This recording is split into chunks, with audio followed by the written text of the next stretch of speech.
It's time for a very, very difficult conversation when it comes to Alabama's quarterback and maybe even Alabama's head coach.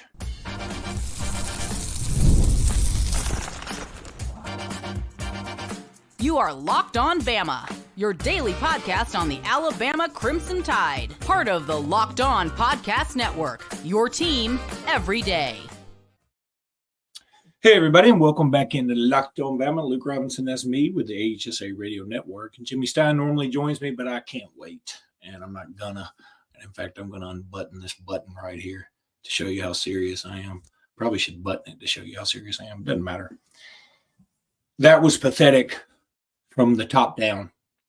I have officially lost some faith in Kalen DeBoer. I have lost faith in Jalen Milroe almost completely. He had multiple chances to do what a true leader, a true quarterback, a good quarterback would do, and he failed. I hate to say it that way. Y'all know I've been stumping for Jalen Milroe for a while, and I've been behind him 100%. What he showed me today was that he's not ready for the bright lights of being in a situation like that. Tennessee gave us the game on a silver platter. Yes, the officiating was terrible, and it was god-awful, and it needs to be addressed, and they need to send stuff to the SEC office. Sure they do. But forget that for a minute. That's going to happen. It was bad all the way around. The play calling was atrocious. Nick Sheridan ought to be ashamed of himself. The not discovering a running game until late was so dumb. I don't even know what to say about it. Boy, I don't even know where all to go. I see people saying time to bail. I don't know that I don't know that you can, man. I don't know that you can. I mean, technically we're still in the playoff hunt. I believe that. I don't necessarily truly believe it, but I think it is rational to think that we are still in the playoff hunt. I will say this: the lack of discipline on this team is noticeable and scary. Kendrick Law. Again, these kids are all making money, so y'all can say don't call out the kids, whatever. Kendrick Law played pretty well, I thought. Then he did something so incredibly stupid, I can't even imagine it. Yep, should have been offsetting penalties 100%. This officiating crew ought to be disciplined 100%. I'm with you. Why put it in their Why put it in their hands? Why put it in their hands to do that? Somebody says, I'm looking here, playoff talk needs to stop. I agree with you. I mean, I'm just saying technically we're still in the playoff hunt, so I guess we can't bail on the season completely. But this is noticeably bad coaching, noticeably bad discipline, noticeably bad culture. And I was saying, hey, our culture isn't that bad. Our culture may be bad. Maybe it is. Because I'm going to tell you something. Tennessee was the defense kind of showed up today, y'all. The defense showed up. And the offense helped them out zero.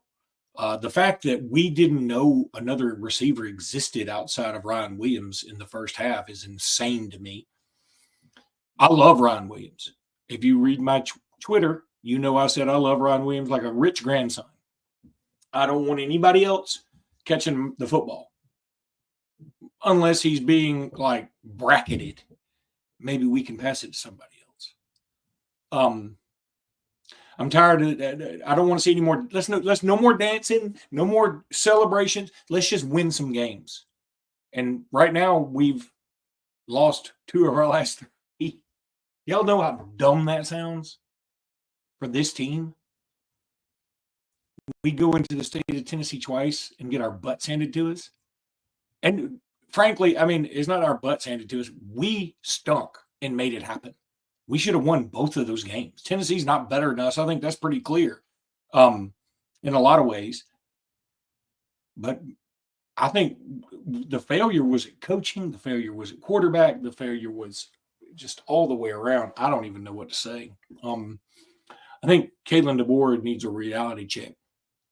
And once again, he wore instead of, a T-shirt this time, he wore a hybrid of a hoodie and a muscle shirt and a quarter zip and something else. It was like some amalgam of all kind of ugly shirts.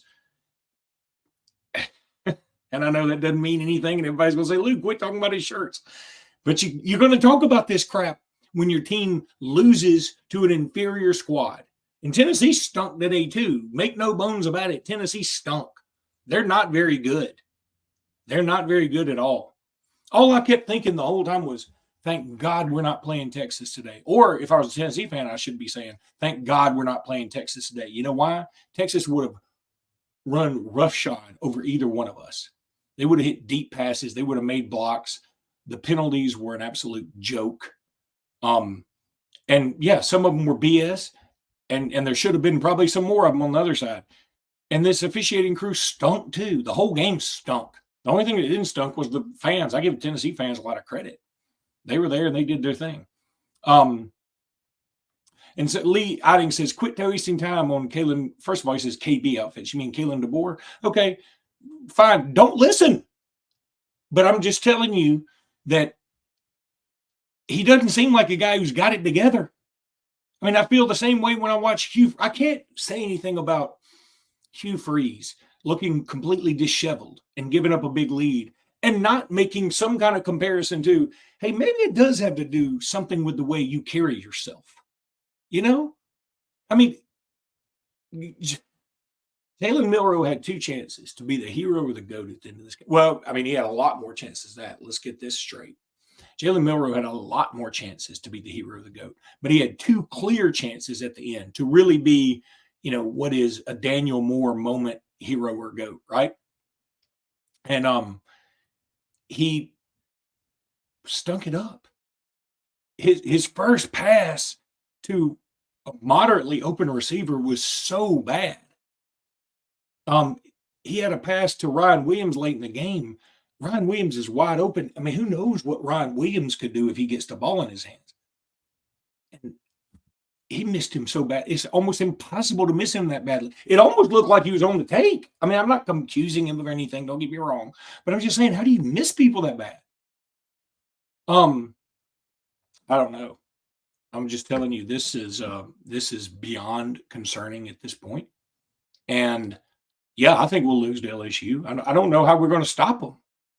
I mean, LSU should. I mean, frankly, Tennessee had some opportunities to hit some big passes. We still can't guard the deep ball. And even though I thought the defense played pretty well today, I'll give them a lot of credit. I also think Tennessee helped them out by stinking it up on missed deep balls. They finally hit some in the second half that helped them a lot. The fact that we didn't come out, Nico Iamaleava, I may have butchered his name, with more pressure after he got a little dinged up is baffling to me. Just time after time after time, this staff does things that are puzzling, that are very, very confusing, and they need to be called out. This is not a rebuild. This is a good team. This has good players on it. This has really good players on it. And now you've lost 2 games. That's not acceptable. That's not acceptable. I'm sorry. It's just not acceptable. And I think that there needs to be some hard conversations about that. I'm going to get to some of your comments here in just a second. I'm as depressed as you are, obviously.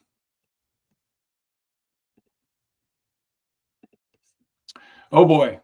Well, of all of the live reads I thought I'd be doing, I'm going to give you one on hymns.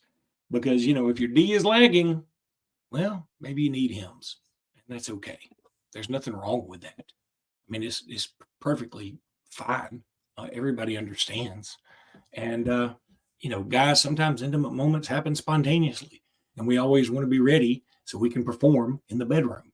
And hymns provides access to treatments that can help you stay hard and last longer, giving you that boost of confidence so you can be ready whenever the mood strikes. Your sex life is important, but your schedule is busy. You don't have the time to go to a doctor's office to get treated for ED. Through hymns, you can get personalized ED treatment without stepping foot outside your door. Guys, you ever feel like you need a little boost in the bedroom? It's time to stop worrying about your performance and get hymns so you can feel confident knowing You can get hard. Sorry, I try to really put some emphasis on that. And stay hard whenever you're in the mood. Go to hims.com. You will love it. That's HIMS.com/locked-on. HIMS.com/locked-on. HIMS.com/locked-on. Products mentioned are chewable, compounded products which are not approved or verified for safety or effectiveness by the FDA. Prescriptions require an online consultation with a healthcare provider who will determine if appropriate. Restrictions apply. See website for details and important safety information. Subscriptions required. Price varies based on product and subscription plan.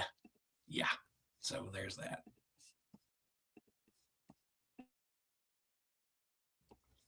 It's hard to believe how many times I miss Jimmy on this podcast for things like that. I feel like that would have been a much better live read with Jimmy here.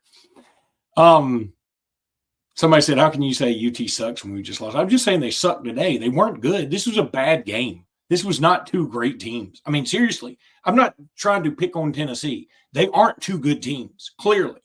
I don't think I'm talking out of school here. Just not two good teams. But I think Alabama should have won that game. I do. There will be an outcry by Alabama fans about the officiating. And I get it. That ain't the reason. Alabama should have won it regardless. Alabama should have won that game. The pass to Ryan Williams that was intercepted on the first drive is so dumb. The play call is so dumb. I don't even know where to begin. It's just a terrible, terrible play call. I mean, you want to set the tone for the game. That ain't the way. Has Milroe been known to throw a fade very, very well? I mean, his fade to Ryan Williams for the touchdown wasn't great. That's not what he does. Maybe that's what Michael Penix did. Maybe he did it at Washington, and maybe he did it really well. And maybe Ty Simpson can do it. Maybe he can. Milroe, that's not his thing, baby. Don't do that. So I just think that's so dumb. Let's see. What else do we have out there? I mean, the defense, I'm going to tell you something. Shout out to Malachi Moore. Shout out to Malachi Moore. He was playing really, really well. And, we called that here on Locked on Bama, by the way. We called that he would have a really good game. We thought he would. And he did. He had a pick. He caused a fumble.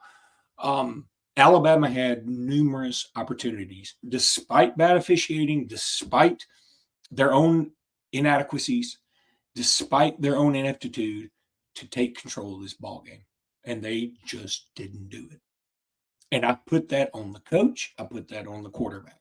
And for those who say, well, you just don't like Milroe, first of all, we have stumped for Milroe here on Bama and they've stumped for him on Bama Online too.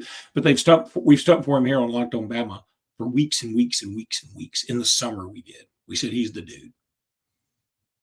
He just didn't put it together. It was there. It was there for a good quarterback to take it. It was there. And he just didn't. And look, for those who say, I don't even know how much Nico actually outplayed him. Nico didn't play a great game either. He had a lot of problems. But they made a few more plays late. They had a few fewer penalties. They probably should have had a few more penalties, but whatever. I mean, again, I'm not blaming the officials for this loss. They were bad. You got to overcome it.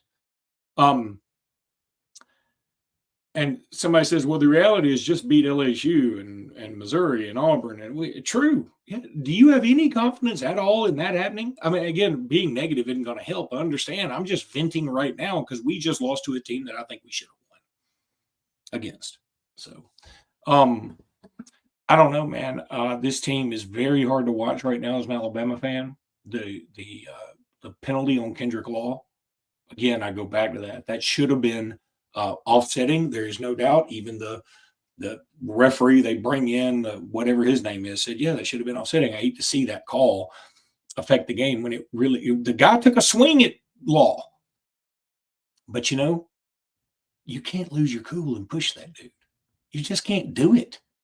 And when you do stuff like that and then you don't get penalized, like you don't come out of the game by the way, maybe the worst call I've seen was moderate screen pass to Haynes late in the game when it was 4th and 22, I think. And Greg McElroy, who, by the way, I'd rather listen to the ghost of Pat Dye. I tweeted this. I'd rather listen to the ghost of Pat Dye call a game than Greg McElroy. There's nobody who seemingly went to Alabama and seemingly dislikes Alabama more than Greg McElroy. It feels like. Maybe I'm wrong. Maybe he loves Alabama and has got the helmet and the sign and everything. Boy, it seems like he goes out of his way to go to bat for the other team a lot of times. But if you target Ryan Williams like 100 times in the first half, right? And that was too much. Then at the end of the game, when it's 4th and 22 and you need a play, and you've already established by targeting Ryan Williams a gazillion times, he is your man, and you decide to throw a screen to Justice Haynes, who really hasn't done a ton since his 85-yard touchdown run in the first game. I got to question what you're doing. I got to question what the heck is the offensive staff thinking? Why wouldn't Haynes in there just to block? Because, yeah, you say, well, there was a guy barreling down on Milroe. You know why? Because there was nobody else to pick him up. Couldn't Justice Haynes have picked him up?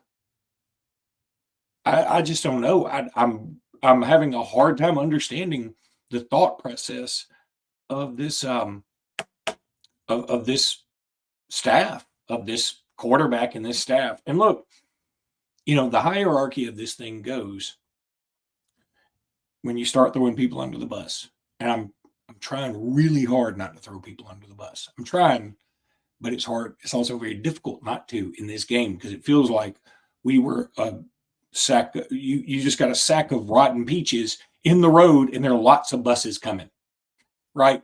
We feel like the rotten peaches, right? So the hierarchy goes, the first person to get thrown under the bus is the quarterback.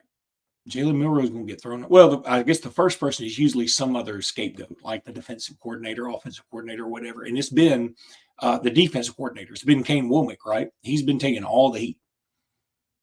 Well, the defense played okay today.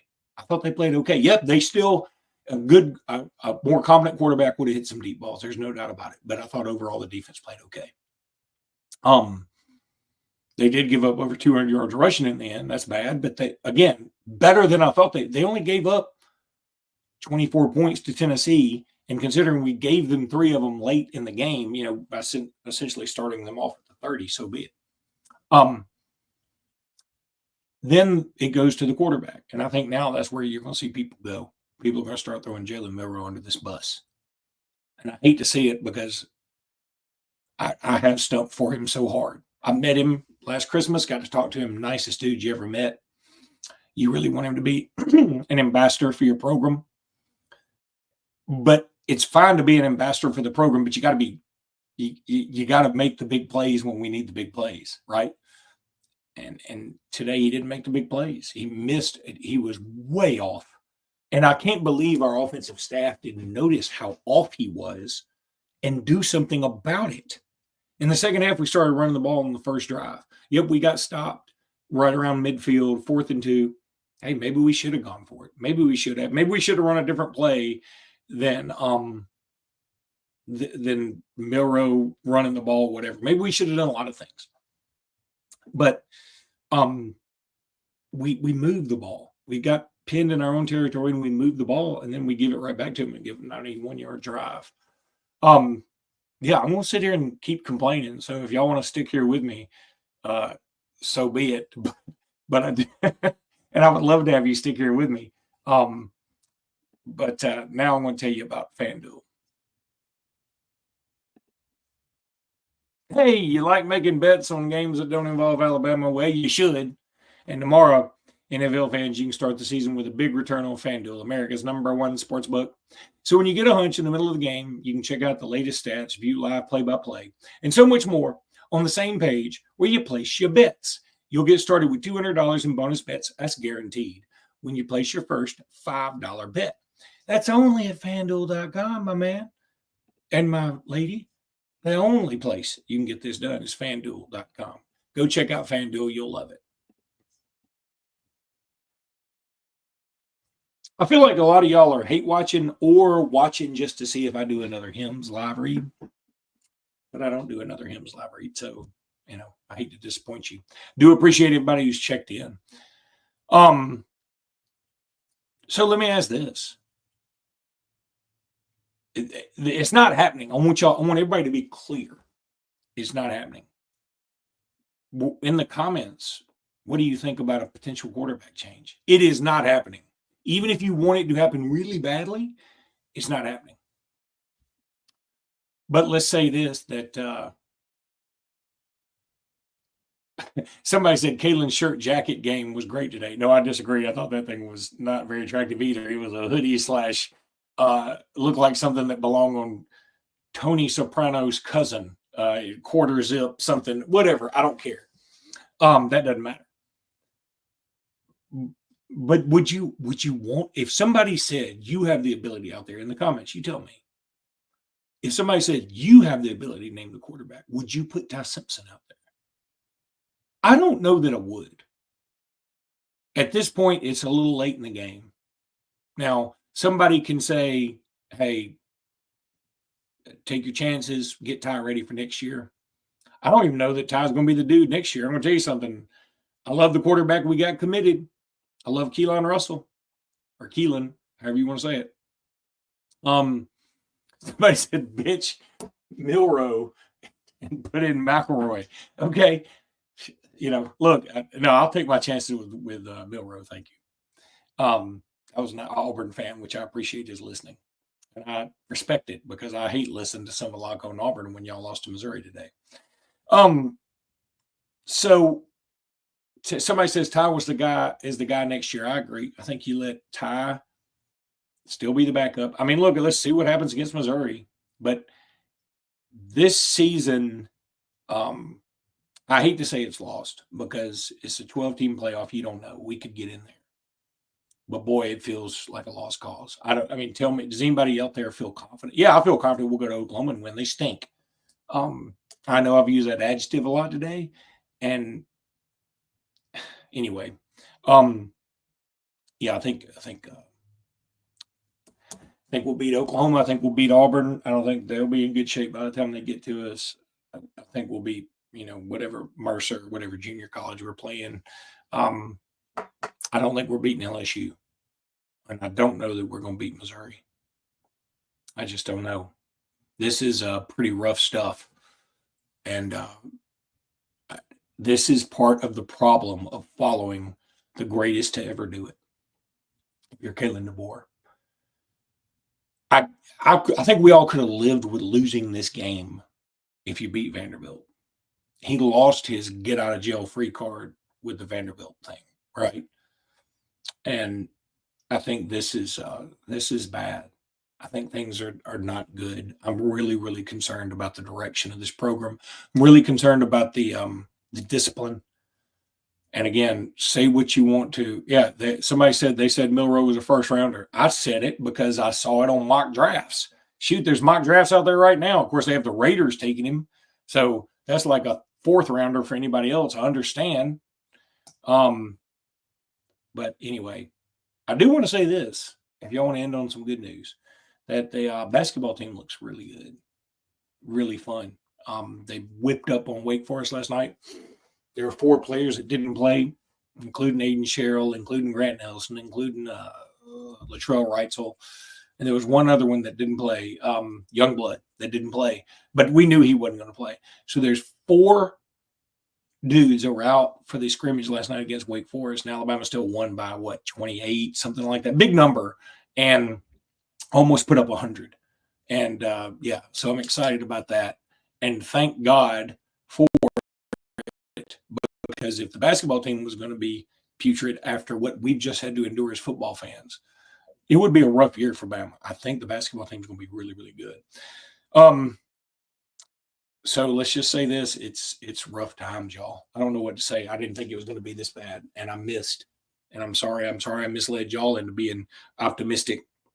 If y'all want to be pessimistic now, get on that train, because I feel like it's time to be pessimistic about the future of this program. Yeah, the recruiting class looks good, but I'm not going to trust anything this staff does until I see them put a drive together. I mean, yeah, after Georgia first half, I was all in. I was 100% all in. Since then, it has been incredibly bad. This staff, it's almost like they gave up after the first half of Georgia, and at halftime they just said, "We've done all we can do," and since then it's been bad. So, all right, I'm gonna wrap this incredibly difficult podcast up, and I don't know why I say worst loss in Bama history there, because that wasn't supposed to be there. I put something else there, and it still says worst loss in Bama history. It's not worst loss in Bama history. That was a Vanderbilt game. So sorry about that. I thought I'd put something else there, and apparently I didn't. Regardless, I appreciate you guys hanging out and listening to me complain, because this was rough. This is really, really bad, and you are right to panic. So if you're going to drown your sorrows in some comfort food and a lot of Trulies like I am, then kudos, brother. I'll see you next time. Jimmy and I may have another pod. I don't know if I'm up for it. We'll see. Until next time, roll tide, everybody.